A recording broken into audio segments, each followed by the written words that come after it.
अशा प्रकारे बोलतात ना, तुम्हाला काय काम आहे? व्हिडिओ बनवता, रील बनवता, ते बनवायला पण किती मेहनत लागते, ते एडिट करायला किती मेहनत.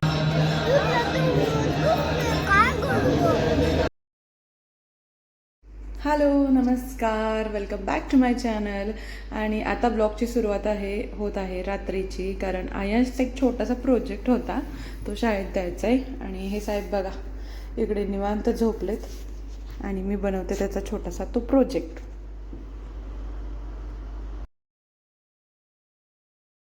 आमचा छोटा प्रोजेक्ट तयार आहे.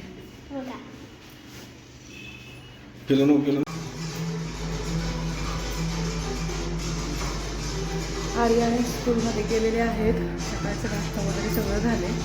आणि कर्ली हेअरचा प्रॉब्लेम, किती पण तुम्ही काही पण करा, स्मूथनिंग होतं त्यावेळी खूप छान वाटायचं, पण आता माझे नॅचरल केस दिसत आहेत सगळी. आणि खूप जास्त प्रॉब्लेम होतो या कर्ली हेअरचा. तर सकाळचं तर मुलांच्या डब्यासोबतच मी सुकी भाजी चपाती बनवून घेतलेली. आणि आज दुपारच्यासाठी मी बनवत आहे कढी पकोडे आणि मस्त असा राईस. तर मी पहिल्यांदाच अशा प्रकारची कढी बनवली, नाहीतर नॉर्मल आपली जी महाराष्ट्रीयन असते ना तीच बनवते, पण या प्रकारे असे बेसन वगैरे घालून पहिल्यांदा बनवली आणि इतकी टेस्टी झालेली ना, मस्त. ह्यांना पण खूप जास्त आवडली. तुम्ही पण ट्राय करा, मस्त होते ही कढी.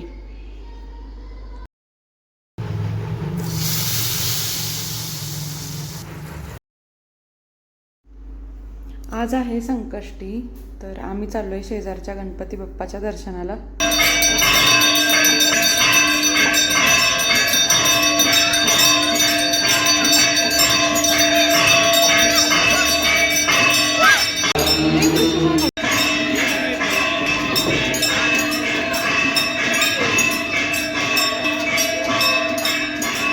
मी नेहमी सांगत असते ना, साऊथ इंडियामध्ये झाडाला किती मानतात लोक. तर हे बघू शकता, लिंबाच्या झाडाला कसं पूजा केली आहे त्याची.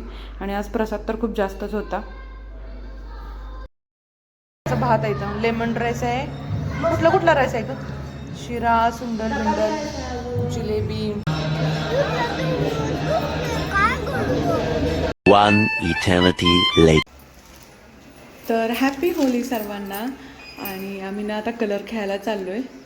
तर मी ना तोंडाला तेल बिल लावले, मुलांना पण तेल लावले, का तर कलर निघायसाठी. आणि हा थोड्या वेळात अवतार बघा आमचा कसा झाला. इकडे या, इकडं.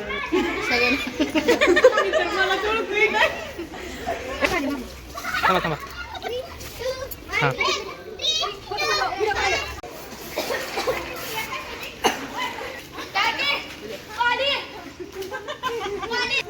अशा प्रकारे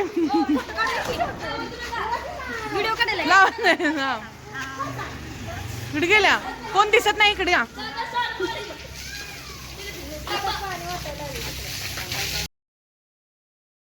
अगोदर ना इकडे कोण एवढं जास्त कलर खेळत नव्हतं, पण आता असा ग्रुप झालाय ना, पूर्ण गल्लीतल्या बायका येतात आणि आम्ही कलर खेळतो. आणि आता 2-3 वर्ष झालं सलग होली खेळत असतो. सगळेजण विचारतात, तुम्ही यार खूप एन्जॉय करता. आणि सगळ्या भिजले त्या म्हणून चहा आणलाय. आणि पोरगी पसंत आहे आम्हाला. गफासा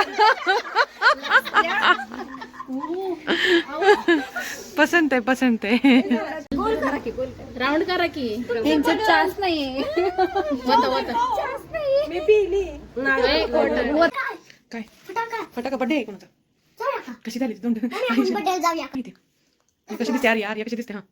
आणि ही आहे आर्या. आणि हा आयन्स. तर थंबनेलवरून तुम्हाला समजलंच असेल की मला काय तुमच्यासोबत शेअर करायचं आहे. आणि ही माझ्यासाठी खरंच मस्त अशी न्यूज आहे की माझं फेसबुक मॉनिटाईज झालेलं आहे. आणि 2 वर्षाची मेहनत जी की मी यूट्यूबवरती घेतलेली आहे, यूट्यूब मॉनिटाईज होईल. ॲटलिस्ट 1000 सबस्क्रायबर, वॉच टाईम तर लांबच राहिला. यूट्यूबवर एक व्हिडिओ जरी लेट तुम्ही पोस्ट केला का तुमच्या व्ह्यूज डाऊन होतच जात असतात. आणि कंटिन्युअसली व्हिडिओ पोस्ट करणं माझ्याच्याने होत नाहीये, कारण खूप जास्त एडिटिंग आणि हे करावं लागतं. आणि मग ते मुलं वगैरे हे सगळं सांभाळताना ना खरंच मला जमत नाही.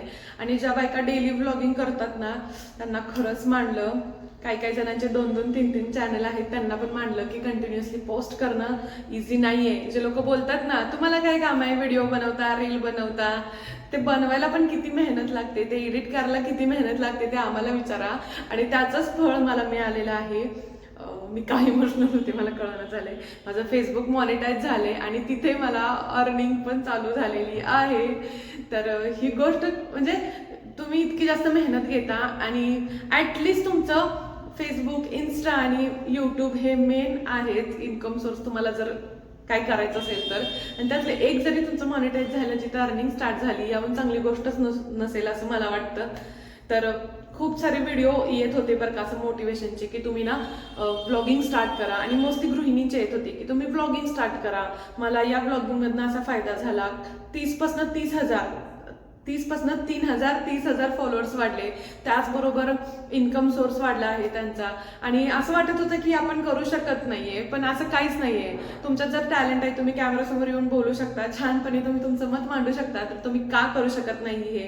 आणि मला ना खूप जण येऊन सांगतात तुझे व्हिडिओ छान आहेत, आम्ही बघतो, पण प्लीज सबस्क्राईब करा यार. फक्त बघू नका. युट्यूबला पण माझं 1,000 सबस्क्राईब कम्प्लीट होऊ द्या. माझे इन्स्टाला सबस्क्रायबर व्हिडिओचे व्ह्यूज पण जास्त येतात, म्हणजे अकॉर्डिंग युट्यूब बरं का. जे व्लॉग मी युट्यूबला शेअर करते तेच इन्स्टा, फेसबुकला करते, तिकडं त्याच्या व्ह्यूज वाढत गेल्या. तिथून म्हणजे खूप जास्त तिथं चांगली रीच पोहोचली. आणि तसंच फेसबुकला पण झालं. आणि फेसबुकला 5,000 10,000 फॉलोअर असतील तर तुमचं फेसबुक मॉनिटाईज होतं असं मी ऐकलं होतं. आणि मी कधी बघितलं पण नाही की फेसबुकला मॉनिटायझेशनचं काय रूल काय आहे, काहीच मला माहित नाहीये, अजून पण जास्त माहित नाही. नॉर्मल हेच मी ऐकलं होतं, 5-10 हजारात काहीतरी होतं. माझे 3,000 फॉलोवर आहेत आणि माझं फेसबुक मॉनिटाईज झालेलं आहे. आणि फेसबुक ना अर्निंगचे खूप छान संधी देत आहे. कारण मी आता ते बघते, मला येतं की तुम्ही दिवसाला एक पोस्ट, एक रील, एक काय जे शेअर कराल ना त्यावर तुम्हाला बोनस मिळणार आहेत. असं खूप जास्त गोष्टी आहेत. ते जाणून घ्यायचे असतील तर कमेंट करा काय आहे ते पण सांगेन मी तुम्हाला. पण जे कोणी म्हणतं ना तुला काही काम नाही का, रील पोस्ट करत असते, तर बघा मला काय काम आहे ना काय मला माहिती आहे. आणि ते मी रील जे काय पोस्ट करते ना त्याचा मला फायदा तिकडं तसा झालेला आहे. लॉंग व्हिडिओ एडिट करायला खूप वेळ जातो आणि ते जमत पण नाही. मग छोटे छोटे व्हिडिओ इंटरेस्टिंग अशा फनी रील्स वगैरे बनवायला मला खूप जास्त आवडतं. त्याच मी फक्त फेसबुकला पोस्ट करत होते आणि त्याचा फायदा असा झाला की कॉपीराईट काय झालं नाही वगैरे, असं काही इश्यू वगैरे आला नाही तिथं. आणि त्यामुळे लगेचच मॉनिटाईज झालं. आणि ही गोष्ट मला खूप जास्त आनंद झाला. आमच्या घरातले पण खुश झाले. ॲटलिस्ट एवढं मेहनत केल्यासारखी तुझं एक तरी चॅनल मॉनिटाईज झालेलं आहे.